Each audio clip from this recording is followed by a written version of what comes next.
Okay, so let us start now. So this will be our concluding session on FIR filter design using the windowing method. So I think in the previous class we had looked at design of FIR filters when you are actually given the length of the filter that you have to design. So for example, you had started with this kind of a question. Design a linear phase FIR bandpass filter with the following specifications. Cutoff frequencies, you are given the sampling frequencies, then you are also given the order of the filter. So you are given the order of the filter in these kind of questions. So here we look at an FIR bandpass filter, and initially you have to start with an ideal impulse response. Then you have to compute the ideal impulse response for the example with the given values. Then the third step is to evaluate the impulse response for the order 10, that is from -5 to +5, and then shift it by 5 samples to make it causal for this example.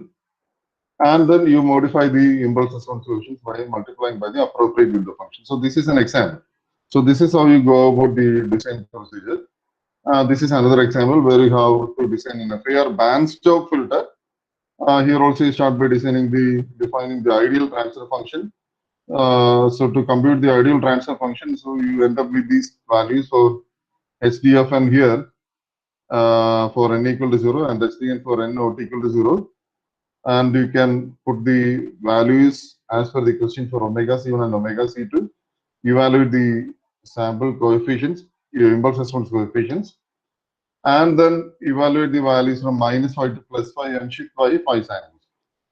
So, and thereafter, what you do is you multiply this by the appropriate window function. So this is how you proceed for these kind of questions.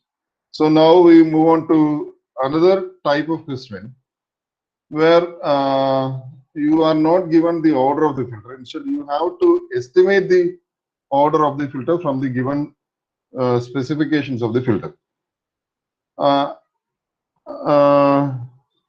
Arvind, was this discussed in the previous class? I think I had discussed something about Yes, this. sir. We started the question. Just started which window we have to select. Okay, so we had started by looking at the filter looking at the window that you have to select.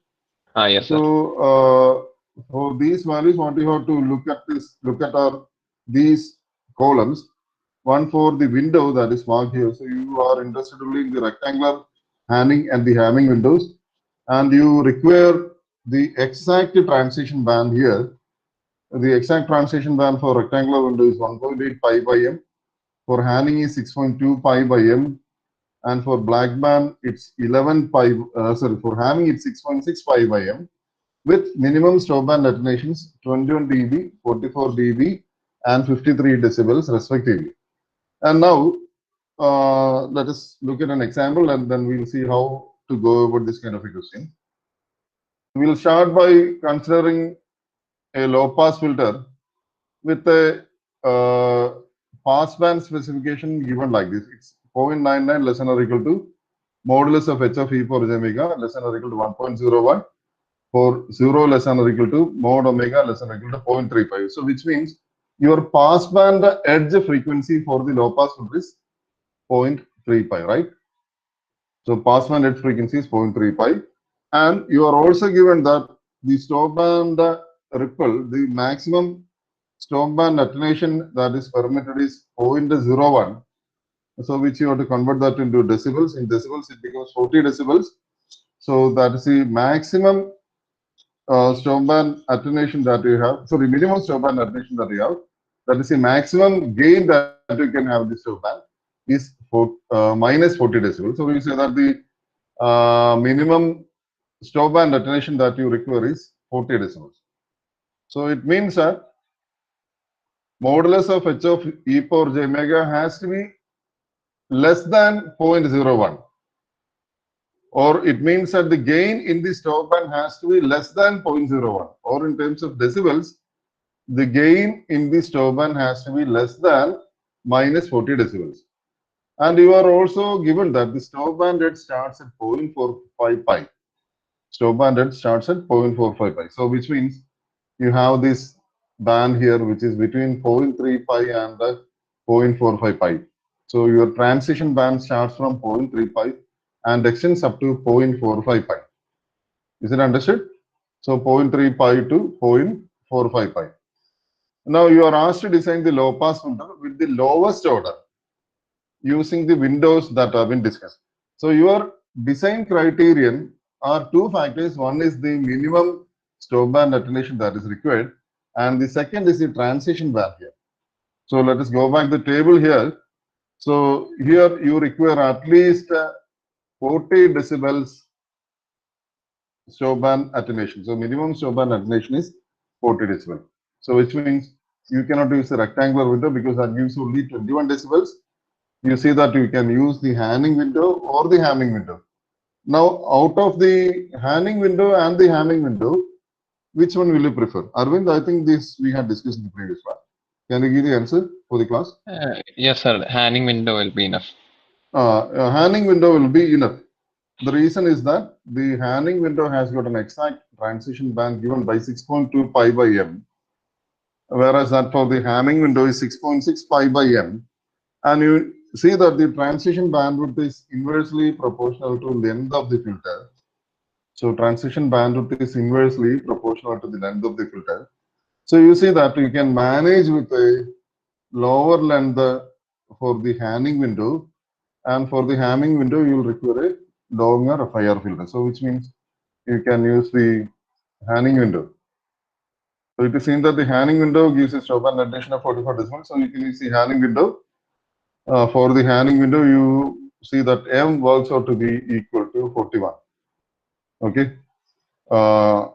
You see that the order for the Hamming window case would have been larger than this. So you are for satisfying the design specifications, it is enough to use the Hamming window. So you don't need to go to the Hamming window for this. Okay. So here we have estimated that the order of the filter is 41, and then you can use the Hanning window with a length of equal to 41. So design step is as earlier here. Now you have the case for a band pass filter. The pass band is specified by the equation in the middle, or the inequality in the middle rather. So the pass band is between 0.95 and 1.05. That is the gain allowed in the pass band. So the pass band edge is from 0.3 pi, and the upper pass band edge frequency is 0.7 pi. You see that the lower stop band edge frequency is 0.2 pi, and the upper stop band edge is 0.8 pi. So where is the transition band, Lakshmi? Where do you have the transition band? You see that it's a band pass filter, so there should be two transition bands, right? Yes, sir. Okay, so where are the transition bands? What is the range of the transition band? As a 0 to No, this is the okay, okay. stop band. I'm looking at this transition band. Transition band is where you make a transition from the stop band to the pass band, or maybe from the pass band to the stop band as well. So you see that from 0.2 pi to 0.3 pi, between 0 and 0.2 pi you have the stop band, right? Yeah, yes, sir. So Between 0.3 pi and 0.7 pi you have the pass band, right? So from 0.2 pi to 0.3 pi, the filter can make its transition from the stop band to the pass band. pass band. Understood? Yes. Likewise, here from 0.7 pi to 0.8 pi, the filter can make the transition from the pass band to the stop band. Stop band. Okay, so what is the transition band here? It's 0.1 pi. 0.2 pi to Transition band is 0.1 pi. Okay. So what you have to note here is that, so sometimes you might be given two different transition bands. So that is important. Say, for example, you might be given the lower transition band as 0.1 pi and the upper transition band as 0.2 pi. So that's also possible. So in which case you have a non-symmetric band pass filter with a lower transition band of 0.1 pi and upper transition band of 0.2 pi, for example. So that could be different. So in which case, Arvind, can you guess? Try to make a guess about what will be the transition band that you will choose for estimating the order of the filter. Yeah, is it 0.2 pi? Now you have to choose the more stringent of the transition bands. Oh, okay. So Then which is the more 0.1 pi. stringent case? For example, you have 0.1 pi. 0.1 pi and 0.2 pi, which is the more stringent case. 0.1 pi. That is 0.1 pi. So you have to use 0.1 pi because on one side you are allowed only 0.1 pi. Other side you can have up to 0.2 pi. So anyhow, if you satisfy 0.1 pi, the other part also will be automatically satisfied, right? Yes, sir. Okay, so which means you have to choose the more stringent of the two parameters that are given for your design. Now, the question was to check whether a Blackman window can be used for designing the filter, and thereafter you have to estimate the order. So that could apply to Hanning window or Hamming window, etc.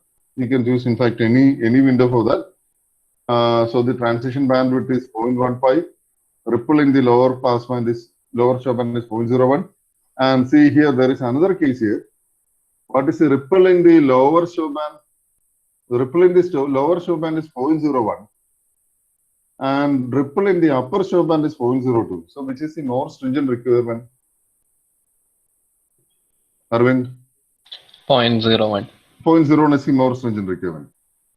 So with the windowing method, what you have to understand very carefully is that you do not have any separate control over the pass band and the stop band ripple. So which means if you fix the ripple as, let's say, 0.05, that will be the ripple for all the bands. Say, for example, in the pass band, if it's 0.05, you design for 0.05, then you will have 0.05 in the lower stop band and 0.05 in the upper stop band as well. Say, for example, if you fix it as 0.01, then 0.01 would be the ripple in the pass band, lower stop band, and upper stop band. So, which means these values are also satisfied. In fact, these values are exceeded. These requirements are exceeded. Okay, so that is an advantage. Whereas if you choose it as either 0.05 or 0.02, the requirement that the ripple in the lower stop band can be only 0.01 will not be satisfied. So you choose the value that is more stringent. So with the window method, you do not have any separate control over pass band and stop band ripple. So that is one of the disadvantages of the windowing method. I told you about this EQ ripple filters, mentioned the algorithm that is, mentioned the method that is used for designing these kind of EQ ripple filters, which is a Parkes-McLean algorithm, which you don't have to actually discuss as per our curriculum, but that is in fact the most popular FIR filter design method that is used by DSP engineers, practicing DSP engineers. The reason why the windowing method is not used is because you do not have EQ ripple and you do not have separate control over the pass band ripple and the stop band ripple. So, which means you choose this as 0.01, which means it is 40 decibels. Now, see whether 40 decibels can be achieved with a rectangular window. Can it be achieved with the rectangular window? It cannot be achieved because you can get only up to 21 dB. It can be achieved with 44 decibels as well as with, you can achieve that with Hanning window as well as with Hamming window. So, in this example, the question was to check whether it is realizable using the Blackman window. So, just give me a second. So, you can go through this.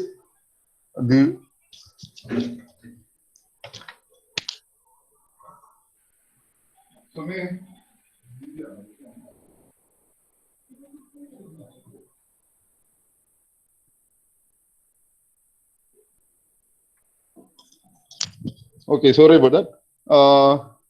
You see that this can be achieved with the Blackman window. And you see that the order of the filter is 110. Order of the filter is 110. Now there is an issue with this. Can you guess what is the issue with this value that is m is equal to 110?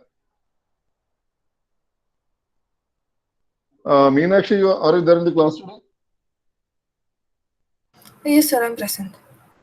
Okay, so can you guess what will be the difficulty if you go with m equal to 110? For this case, you have m is equal to 110. M is equal to 110. You have these 4 types of filters, right? Yes, sir. You have type 1, type 2, type 3, type 4.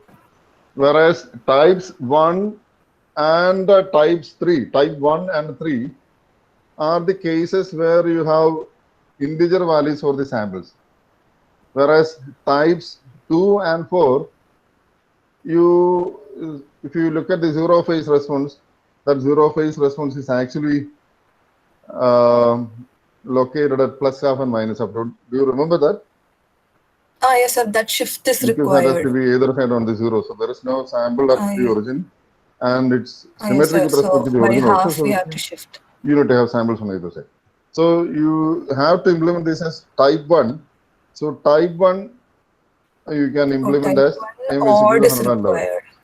So you take one more than the value that you get. So to the 110. extent possible, we will try to realize it as type 1.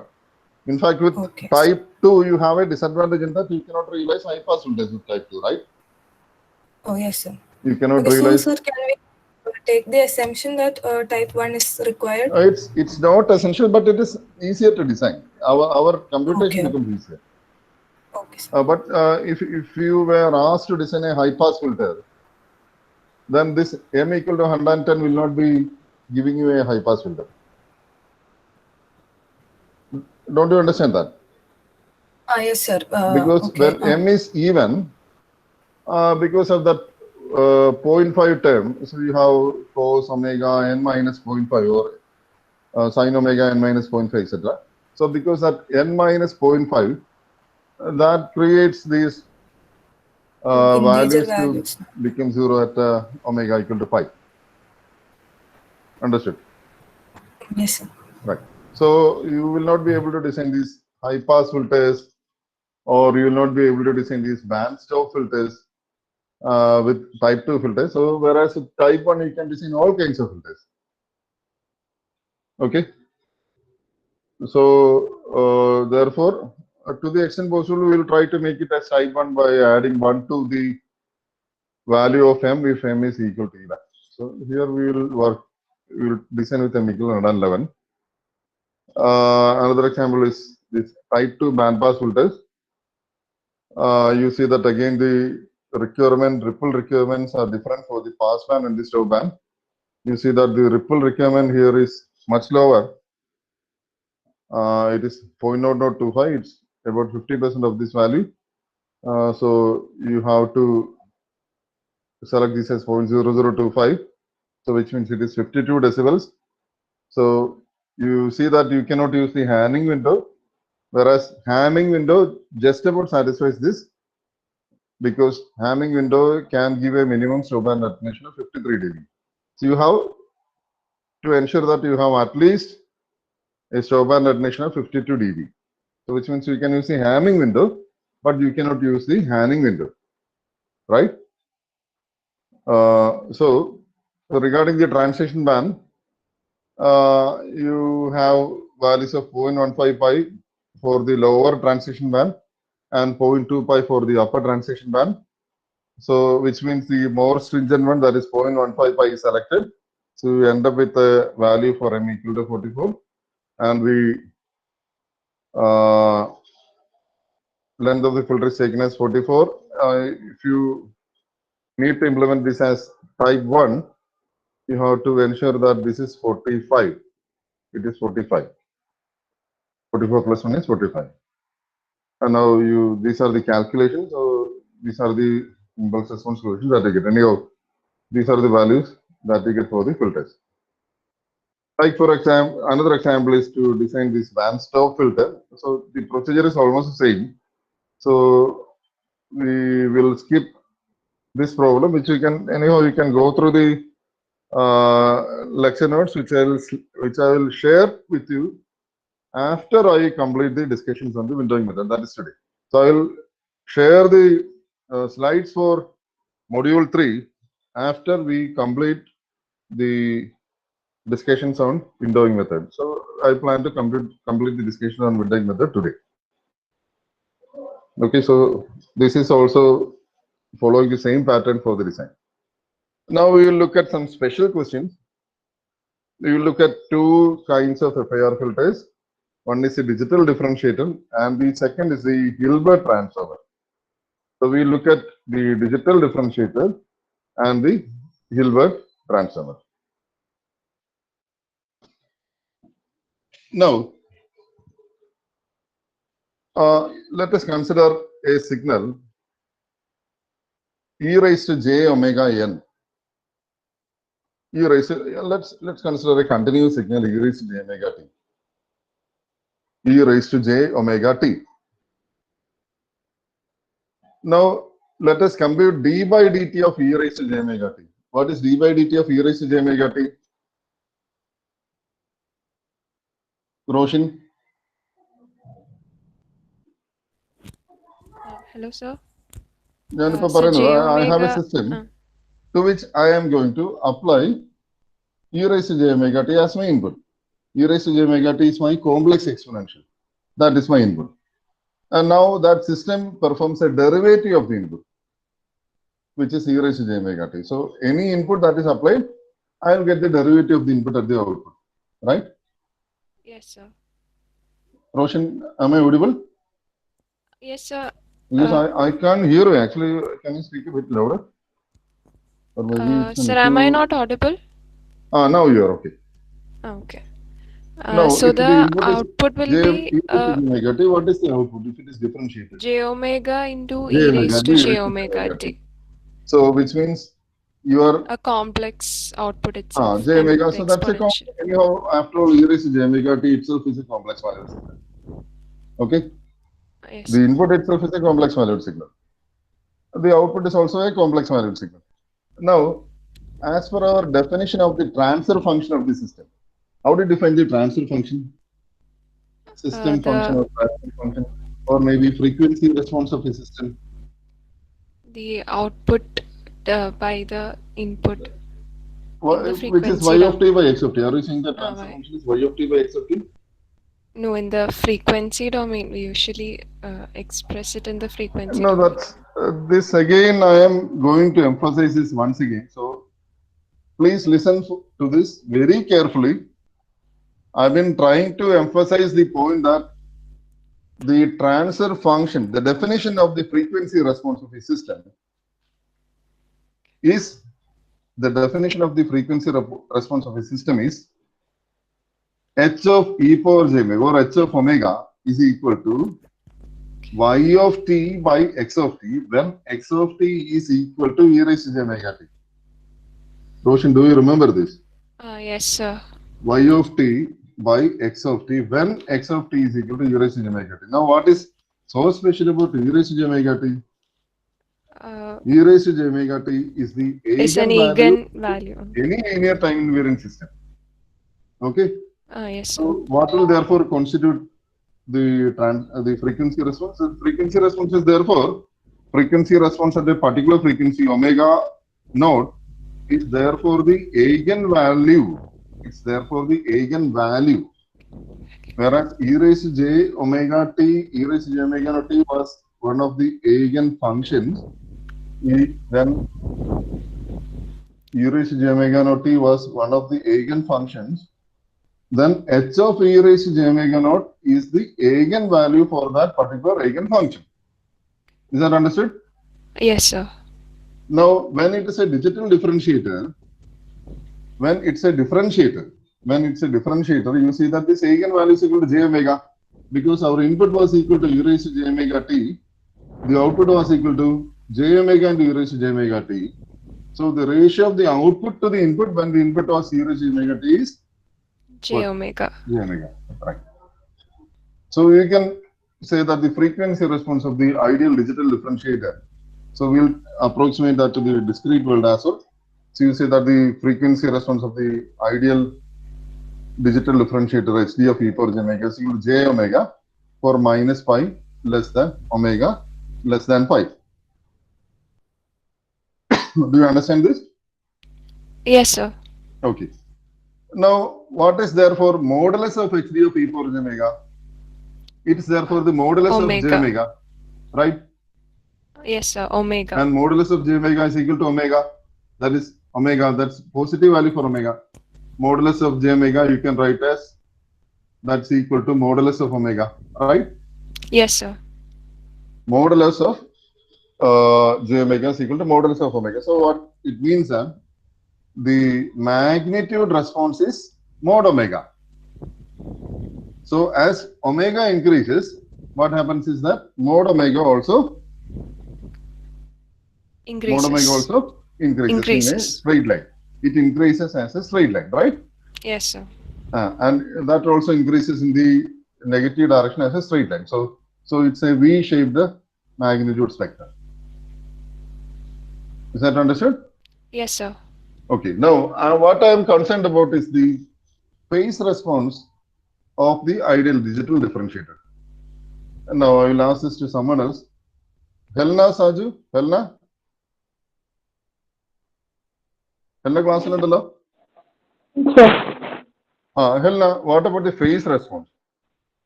The phase comes from this term J, and J is e raised to j pi by 2 radian, right?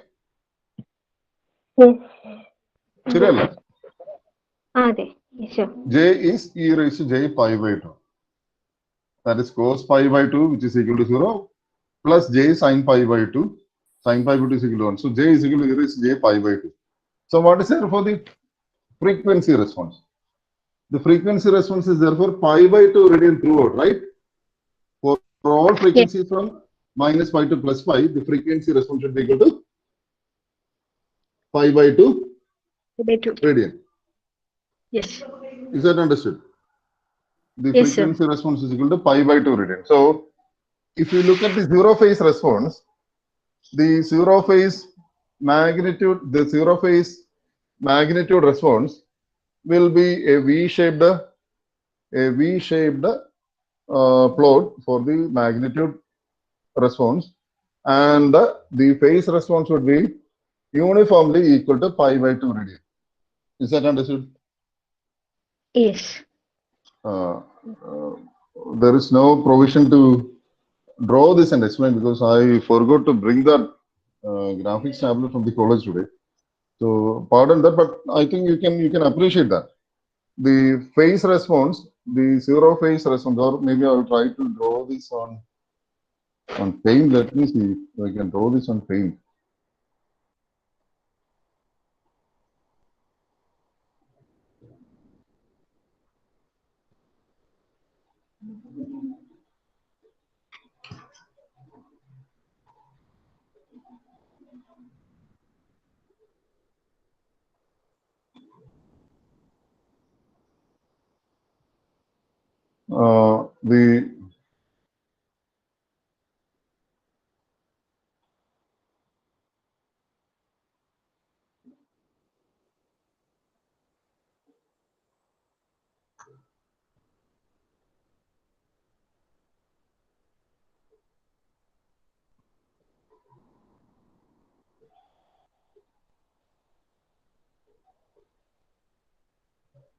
This will be the magnitude response, and the phase response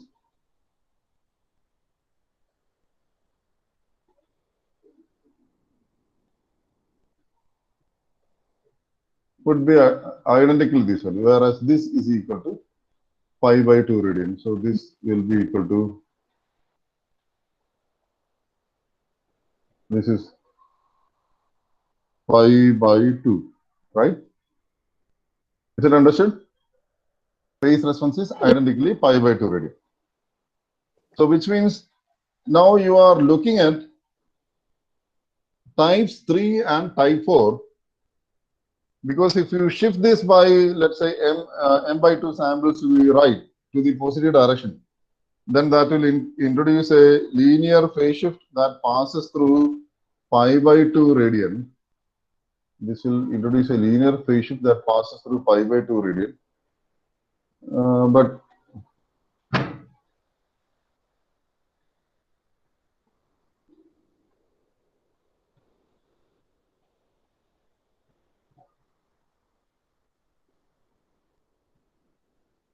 This will be the phase shift that we have. This will be the phase response, which will result if I shift this by some samples to the right. So, which means you are looking at either types 3 or 4, right? So, you're looking at types 3 or type 4, which means again you are looking at constant group delay but not constant phase delay. Since you have frequency responses that pass through pi by 2 radian. Since you have frequency response that passes through pi by 2 radian. Is it understood?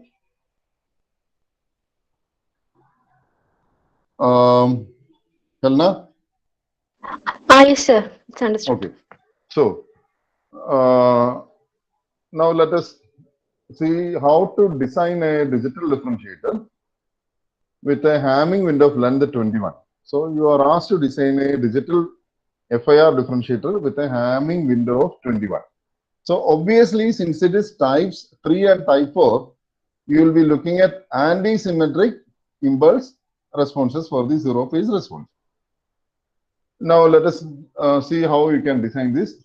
To compute the impulse response of the ideal digital differentiator, impulse response is the inverse discrete time Fourier transform of the frequency response. So, which is 1 by 2 pi integral minus pi to plus pi hd of e power j omega into e raised to j omega and d omega. So, 1 by, which is 1 by 2 pi integral minus pi to plus pi j omega into e raised to j omega and d omega. So, you can take j outside and you can integrate this function by integration by parts. First function integral of second minus integral of derivative first integral of second. So, that will evaluate to cos pi n by n for minus infinity less than or equal to n less than or equal to infinity. So, cos pi n by n. Let us look at the nature of this function. hd of n is equal to cos pi n by n. Because I have not gone through the simplification, which is fairly straightforward. It evaluates to cos pi n by n. So, hd of n, what is hd of n? hd of n is the desired impulse response. It is extending from minus infinity to plus infinity. And it's equal to cos pi n by n. Now, Joanne. Yes, sir. Joanne class uണ്ടല്ലോ. Yes, Okay. sir. So, Joanne, you have to tell me whether it's an even function or an odd function.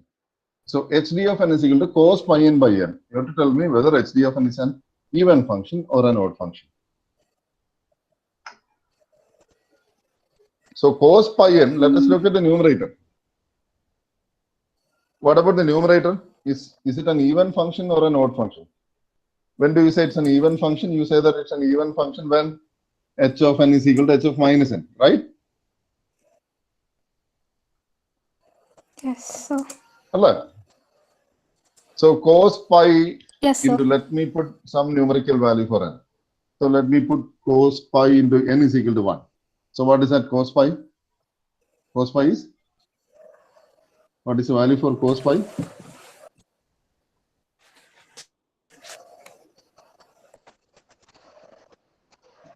Where? Joanne, are you there or have you left? Yes, sir, I'm here, sir. -1. Cos pi, no, that's equal to -1. Now, let us put n is equal to -1. Huh. So, which is cos minus pi? What is cos minus pi? 1. See, cos pi, no, cos pi is a -1, phasor -1. that rotates in the positive direction. -1, sir. Cos minus pi is a phasor that Yes, sir. rotates in the negative direction. And you see that that phasor ends up at the same position. So, cos pi is equal to cos minus pi, right? Yes, sir. Yes, sir. So, what is that equal to? Even That's equal to function. Cos -1. is an even So, function. if you look at the Yes. numerator, that numerator is an even function. But you see that Yes, sir. the denominator is n. Which is an So, odd function. n is an odd Yeah. function. Yes, sir. Let me put n is equal to 5. Denominator is equal to 5. Let me put n equal to -5. Denominator is -5. So, you say that the denominator is an odd function. So, cos pi n which is an even function divided by n, Odd function. denominator is an odd function, that becomes Would be in an odd total an function. odd function. So Odd HD of n is an odd function. So which means HD of n is an anti-symmetric impulse response, right? And Odd. definitely Yes. this has to pass through the origin because it's anti-symmetric. You also have that HD of 0 is equal to 0. HD of 0. How will you evaluate HD of 0? HD of 0 is cos pi into 0. What is cos pi into 0? What is that? 0. Cos Cos pi pi into into 0? 0, 0. What is cos pi into 0? 0. So 0. Cos 0. Cos pi into 0, 0. Cos pi. Let me put n equal to 0. So I am trying to evaluate what's the value of HD of 0. So cos pi into 0. So you see that this becomes cos pi for n equal to 0 is cos 0. Cos 0 value. What is cos 0? Cos 0 is equal to 1. 1 divided by 0. Yes, so 1. 1 by 0 is 1 by 0 equal to infinity. It doesn't make any sense. Infinity. So how will you evaluate this? Yes. How will you evaluate this? You can evaluate this only by using the L'Hospital's rule. So use L'Hospital's rule to evaluate this. You see that HD of 0 is equal to 0 by L'Hospital's rule. And so this anyhow you get HD of n to be an odd function. And you are also given that you have to use a Hamming window of length 21. So which means you are given that the order of the filter is 21. So which means the zero phase response has to start from minus 10 to plus 10. So minus 10 to plus 10 is 21 samples. So you truncate this from minus of m minus 1, which is minus 10, to m minus 1 by 2, which is plus 10. So evaluate these samples from minus 10 to plus 10. So that is your rectangular window. So cos pi into n minus n by n minus n. So this is a type 3 filter. Why you do say that it's a type 3 filter? Because you have 21 samples. And you also see that it's an anti-symmetric impulse response. So it's a type 3 filter. Right? It's a type 3 filter. Yes, Why? sir. It's a type 3 filter because you have 21 samples. What is 21? Odd 21 being an odd number. So anti-symmetric impulse response and the length is odd. So which means the filter is a type 3 filter. And you already have seen that for type 3 filters, you also have this result. For type 3 filters, HR of e power j omega, e power j pi is equal to 0. HR of e power j pi is equal to 0, which means there is a range of upper values of the frequencies that are not differentiated because it has to reduce to 0 at the omega equal to pi. So let me again go back to the frequency response that I have plotted. So let me mark 0 here. This is 0. And let me mark pi here. This is pi. This value is pi. So if I drop a point, this is pi. This value is 0 and this is minus pi. Okay. And you are also given this result. This result indicates that since you have a anti-symmetric filter, you have this result which you already have to write, which is HR of e power j pi is equal to 0. HR of e raised to j pi is equal to 0, which is a result for type 3 filters. So which means you cannot have this value here. This is not possible. It has to somehow, it has to reduce to 0 at some position. So maybe it will be something like this. Let me look at a different color.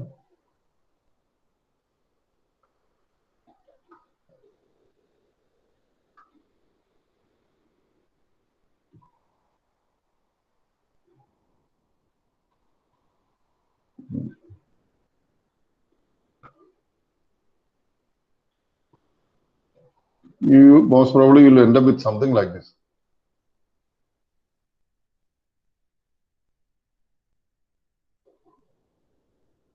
Which means some of the frequencies will be differentiated and it has to reduce the pi here, right? You have the, why it has to reduce to pi is because you see that HR of E for j, pi is equal to 0. So therefore, the full band of frequencies are not differentiated. So this is somewhat exaggerated, this difference. So let me look at different loads.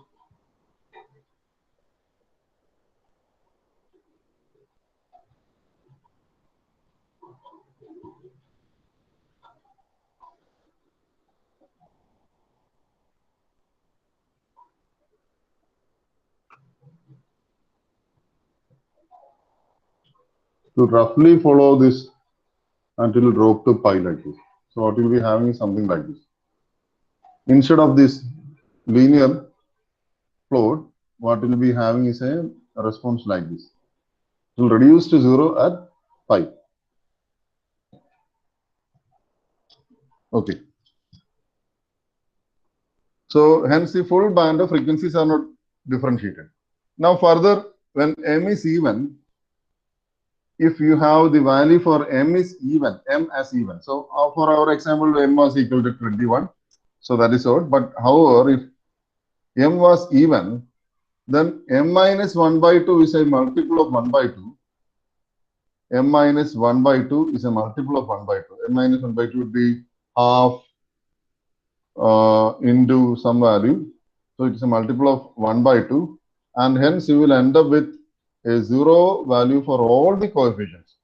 You see here, if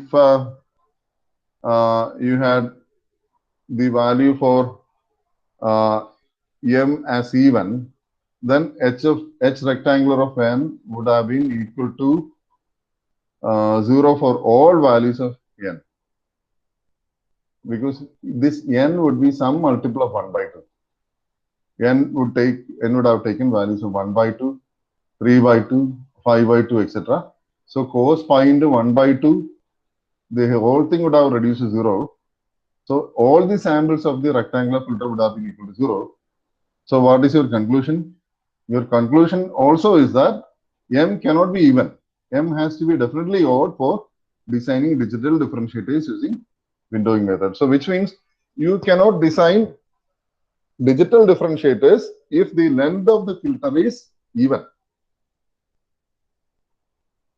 So definitely you have arrived at two important conclusions. One is that the impulse response should be antisymmetric, and the second is that the impulse response is having a length that is an odd number. So definitely this has to be type 3. And not only that, the impulse response, the zero phase impulse response will have a value given by, the ideal impulse response will have a value given by cos pi n by n. Cos pi n by n, right? Okay, so this is an example where the length was equal to 21. So this is your ideal impulse response. We have truncated this up to length 21. And then here we have our Hamming window. And these coefficients are modified by the Hamming window. And you see that this is your amplitude response.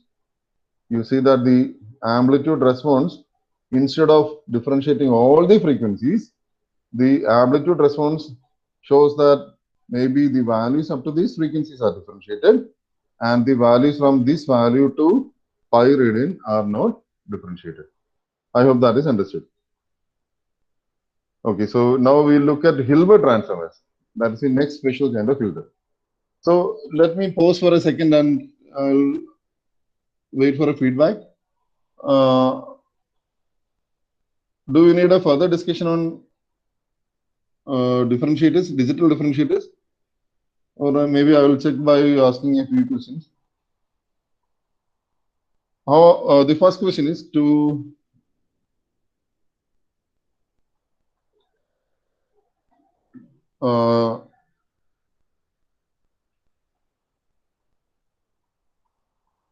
Afreen. Afrin class-ലുണ്ടോ? Afrin? Hello? Afrin, no.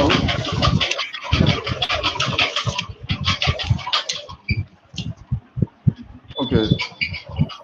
Afrin, ഒരു കാര്യം ചെയ്യ്. എന്തുകൊണ്ടാണ് why do you have that digital differentiators have to be type 3?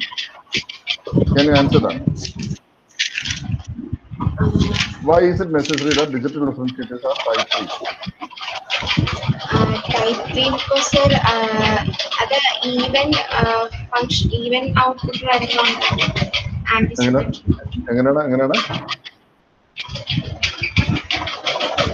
anti-symmetric output ആന്റിസിമെട്രിക് output വരുമ്പോൾ അത് type 3 type 4 ആകും. എങ്ങനെയാണ് ആന്റിസിമെട്രിക് output വന്നത്? Because you see that for your digital differentiators, the ideal frequency response has to be for pi and by n, right? And you see that this is an anti-symmetric function, so that part is okay. But you talked about even and odd. What is that even and odd? The even function in the sense which of hd of n You are not looking at even functions, you are looking at odd functions. And you are looking at even length or odd length. You are looking at anti-symmetric, that is odd function, and you are looking at length even or odd.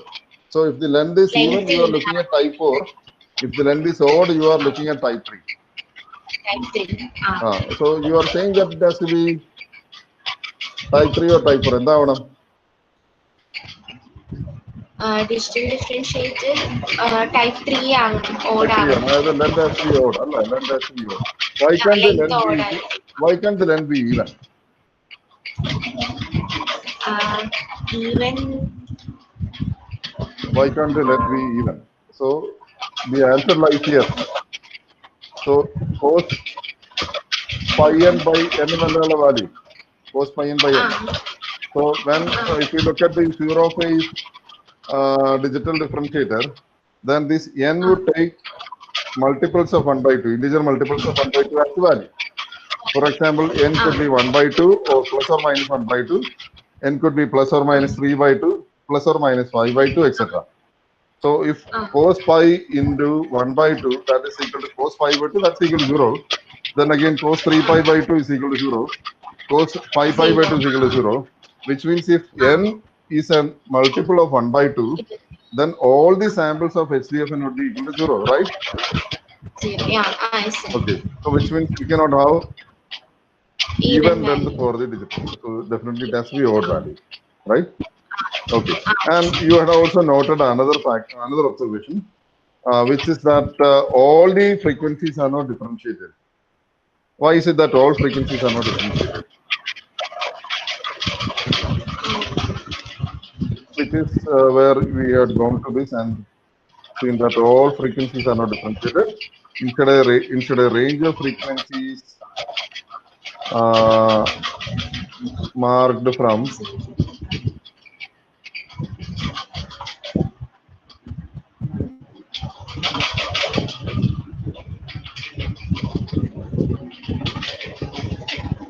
it is only this range of frequencies that are differentiated.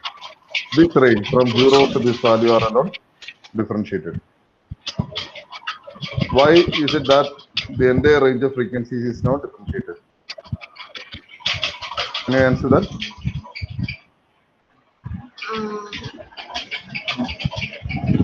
The answer lies in this observation.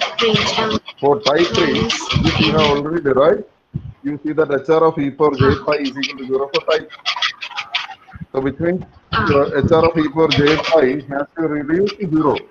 This has to reduce to 0. So this has to reduce to 0 like this. So which means the entire range of frequencies are not differentiated. So what we can hope to get is something like this. So instead of having the entire range of frequencies that are differentiated, you get a differentiation only up to this value of frequency. For example, this could be 0.8 pi, right? From 0 to 0.8 pi could be differentiated. Okay, so that's about your digital differentiator. Now, can you please mute your mic because there is some background noise now. Okay, sir. Okay. So now let us move on to the next kind of special filter, which is your Hilbert transformer. Now the Hilbert transformer is fairly simple and fairly straightforward. The frequency response of the ideal Hilbert transformer is given by HD of e power j omega is equal to minus j for 0 less than omega less than pi, and HD of e power j omega is equal to plus j for minus pi less than omega less than 0, right? HD of e power j omega is equal to minus j for 0 less than omega less than pi, that is for the positive frequencies, and HD of e power j omega is equal to plus j for the negative frequencies. So first of all, let me look at a frequency response.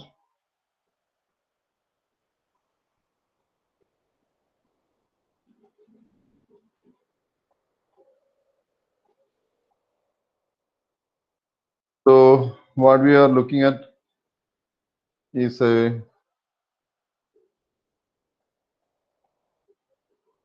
let me look at the frequency response.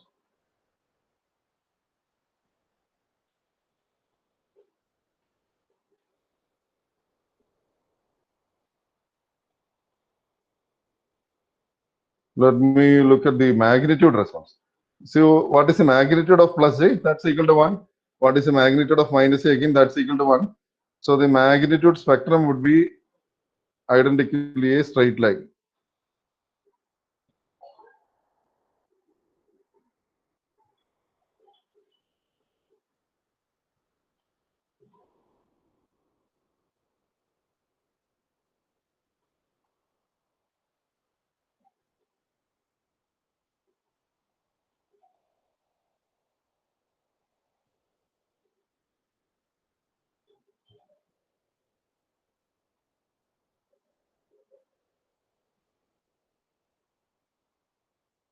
So this would be the magnitude response, and this value will be equal to 1.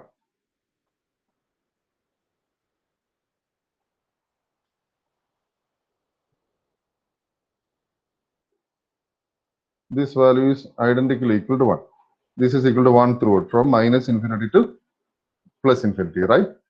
And now we are also interested in the phase response. Hilbert transform is actually defined by its phase response. Now, what is the phase response for positive frequencies? Meenakshi? What is the angle Sir, for positive minus frequencies? Minus pi by 2. minus pi by 2. And for the negative frequencies, it is plus pi by 2. Positive pi by 2. Right, Yes. right. Very good. So, I will draw the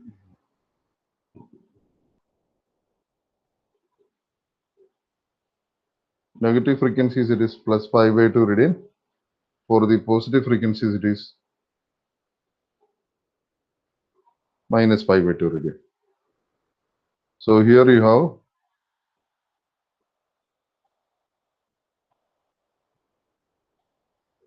pi by 2 for the negative frequencies, and here you have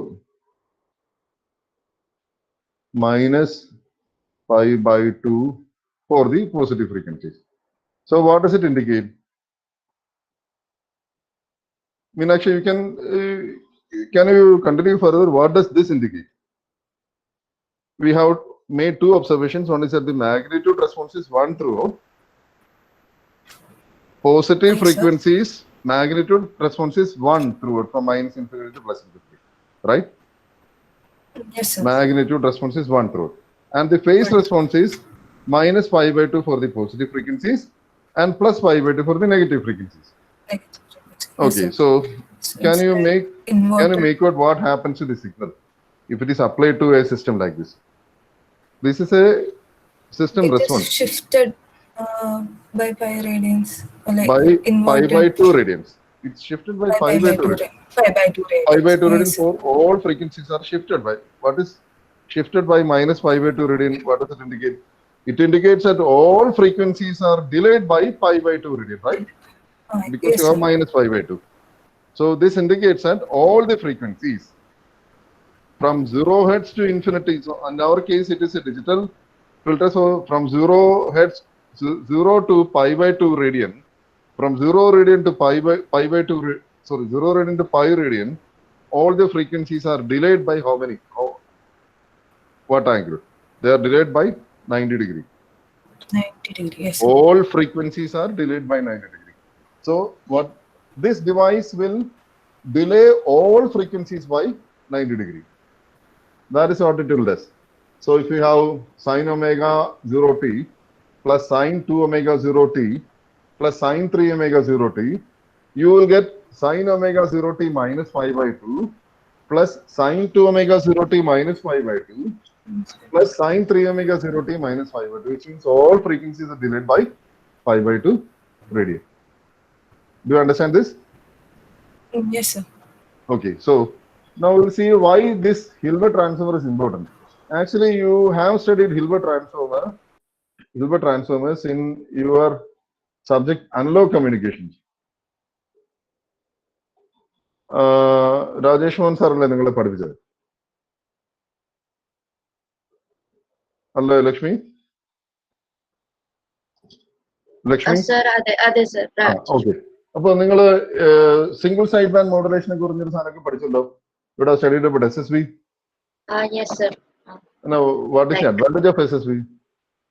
Sir, like the power The required power is less. requirement is very less. much reduced. Yeah. No, it's very much reduced. You don't have to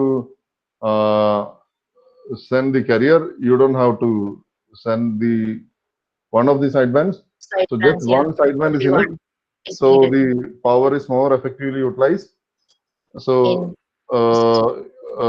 therefore, however, it comes at a much more complicated demodulation device, right? yes. A Yes. modulation and demodulation are much more complicated. And Yes. in fact, you would have studied 3 methods for SSB generation and SSB demodulation, which were the 3 methods: the filter method, the phase shift method, and euphemistically you call the third method as just the third method, right? Yes, sir. Or you also had another name to that. Basic You call it as the Weaver's filter. Weaver's method. So you have the third method or the Weaver's method. So Yes. in that third method, you would have seen that you needed to shift all the baseband, that is all the modulating signal frequencies by 90 degree, right? There was a stage where Yes. you had to shift not only just one frequency, you have to shift all the frequencies by 90 degree. 90 degree. So that is your Hilbert transformer. Yes. This is one of the applications of the Hilbert transformer.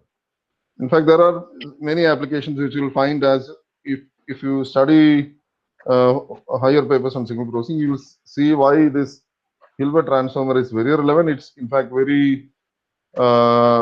commonly used in digital communications. If you study that subject in greater detail, you will find this. Term Hilbert transform several times at many places. Okay, so that I will not discuss in greater detail, but Hilbert transformer is a special FIR filter, and you are asked to design a Hilbert transformer here of length 25.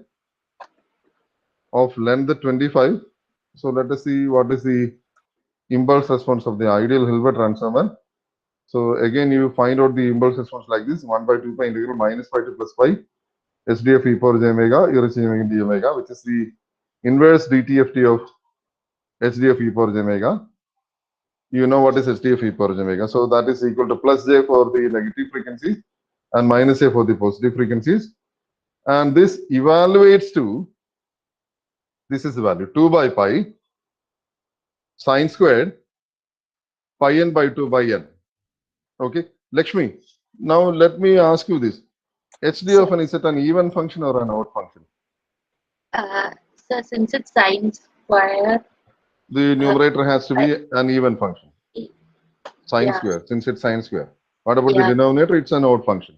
n, yeah. So therefore, HDF Pi is an odd function, right? odd function. Yes. Odd function, right? So this is you are asked to design a filter of length 25. So truncate this by from -12 to +12. So, and then shift by 12 samples to make it causal. So, which means the rectangular filter would be 2 by pi sine squared pi n minus 12 by 2 by n minus 12 for 0 less than n less than 24 multiplied by the Hanning window coefficients. Now, this is what you will be getting. This is your ideal impulse response from -12 to +12, so which are made causal by shifting this by 12 samples. So this is 0 to 24. These are the Hanning window coefficients. So multiply this, you will be getting the actual impulse response. And if you plot the amplitude response, this is what you will be getting as the amplitude response. In fact, you wanted the value 1 here and you wanted the value -1 here. But you see that you get to an approximation here. And this approximation is because you have truncated the filter, right? Okay, so this is your Hilbert transformer. Okay, so these are two special filters that we have discussed. Okay, and finally, there is this question that I want you to go through in greater detail, which is prove that the excess mean square error between the actual and ideal filter spectra is least when the rectangular window is employed. So that's very easily done. When you apply the Parseval's theorem, you can compute the excess least square error as sigma n equal to -infinity plus infinity modulus of HD of n, which is your desired filter, minus h of n, which is your actual filter, whole square, modulus the whole square. And now, if you assume the length of the filter as h of n is m, then it means that h of n is equal to 0 for n less than 0 and for n greater than m minus 1. So the filter is defined for only the values from 0 to m minus 1. Outside that, the filter value is equal to 0. So therefore, the mean square error can be split up into 3 parts. One is sigma n equal to 0 to m minus 1, modulus of HD of n minus h of n the whole square, plus sigma n equal to -infinity to -1, modulus of HD of n the whole square. This is range -infinity to -1. Why this is modulus of HD of n the whole square? Because for this range, h of n is equal to 0. Right? H of n is defined only for the range 0 to m minus 1. Because you are truncated from 0 to m minus 1.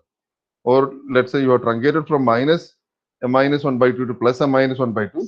And then you have made it causal. So outside the range 0 to m minus 1, the filter value h of n is equal to 0. So this is sigma n equal to -infinity to -1, modulus of HD of n the whole square, plus sigma n is equal to m to infinity modulus of HD of n the whole square. Now, you see that for the rectangular window, h of n is same as HD of n for n equal to 0 to m minus 1, because you are not modifying the values of the samples from 0 to m minus 1. You are just taking the values as such. So h of n is the same as HD of n for n equal to 0 to m minus 1. And you see that the last two terms are independent of h of n. So the least squares error is minimized by minimizing the first term. And now, when is this minimum? This is minimum for a rectangular window when h of n is same as equal to HD of n. And for any other window, we will have a non-zero value for this. Okay. Is that clear? So these two parts will be there for all the filters. For rectangular window, this part will be equal to 0. And for all other windows, this part will not be equal to 0. So the excess MSE between the actual and the ideal filter spectra is least when the rectangular window is employed. So that is the proof.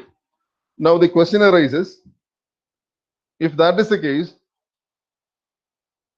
why is the rectangular window not used at all? I will again come back to, let's say, Arvind, even though you find that the excess MSE is least when the rectangular window is employed, the rectangular windows is not at all used for FIR filter design. Why is it so? So because of the width of transition band. No, there is only one word for that. Rectangular window. Transition band transition band is least for the rectangular windows, right? Yes, sir. Transition band, that's not. Transition band is least for rectangular windows. Now, what is the problem with the rectangular window? The problem we can understand by looking at this column. Or minimum stop band attenuation. Why do you have minimum stop band attenuation for the rectangular window? Stop band attenuation is related to the side lobes, right? Yes, sir. The side lobes is maximum for rectangular window. Why? That is because of the Gibbs phenomenon. When you truncate the impulses once abruptly, then you have a convolution in the frequency domain, which results in oscillations, which will result in ripples in the pass band and the stop band because of the side lobes, right? Yes, sir. Since the side lobe is maximum for the rectangular window, these ripples in the pass band and the stop band will be maximum. Or in other words, the minimum stop band attenuation for rectangular window is lower than that of other windows, other smoother windows, right? Okay. So even though the rectangular window, is not used, is providing the least excess mean square error between the actual and ideal filter spectra, it is not used because of the poor minimum stop band attenuation, which is related to the strength of the side lobes of the rectangular window, which is because of the Gibbs phenomenon, right? So, given a desired frequency response, find the excess squared error if any other window other than the rectangular window is used. So, you could have questions based on this observation. So, this I might ask for your second series. Okay. So, with this, we have come to the end of the FIR filter design using windowing methods. Now, you might have understood that we are actually seeing the third and the fifth modules together. And there is there are two more sections that are to be discussed in the third and fifth modules. One is the frequency sampling structure, and the second is the is a filter structure known as the lattice filter structure. So you have to see two more sections. I will take two more classes for that. One class for the so-called frequency sampling structure, and the second class for the lattice FIR filter structure. So that we will have on today's Tuesday, right? And we'll have the classes on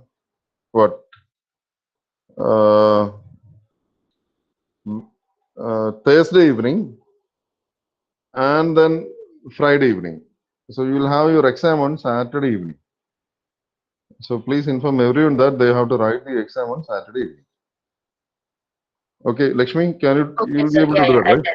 Yeah. Okay, so That's Abhishek also inform everyone. Okay, sir. Okay, so we will stop with this for today. And please inform everyone again that I am monitoring the attendance through the statistics that is provided by Moodle. So I don't actually need to take attendance every session. In fact, I will get that through Moodle itself. So please inform everyone that if they can access the video lectures, then I will get a statistics of whoever has accessed the video lectures. And if I find that everyone has access, then everyone will get the maximum marks. If I find that they have not access, they will lose proportionately the marks that are awarded for the attendance. So which means they have to access the video lectures through Moodle itself, right? I hope there are no issues now for accessing the video lectures through Moodle.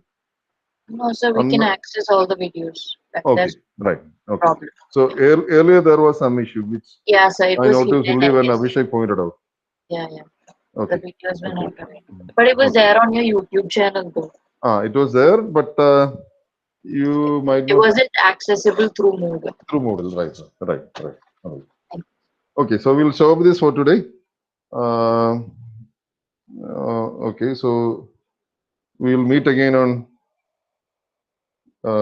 Thursday evening and on Friday evening also, and then Saturday 7:45 we'll have our exam. That exam will be for 1.5 hours. We'll stop now. Thank you.